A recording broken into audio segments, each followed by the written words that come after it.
Hey guys, Cam from Barbecue Spit Rotisseries and Flaming Coals. I'm here to answer those questions you may have online or in store. Question we often get asked around our offset smokers are, what is the difference between, say, this unit here and those cheaper units you can find on the market? Now, cheaper doesn't always mean better, and expensive doesn't always mean good. It really comes down to what you need for your needs. What are you cooking? How often are you cooking? And do you really want to be babysitting this thing?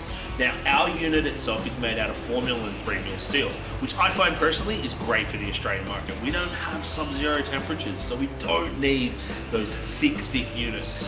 Thick units are great, don't get me wrong. They're brilliant units, but they take a lot longer to get to heat. Yes, they retain heat a little bit longer, but I find this unit here, our Flaming Coals unit, I run fairly hot, and this thing here just hums along.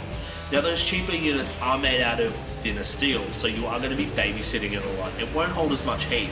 Now, we've all got to start somewhere, so those thinner units are great little starting points. You've got to work your way up. So hopefully this helps you out and answers some questions for you. If you have any questions, please hit us up, and hopefully speak to you soon.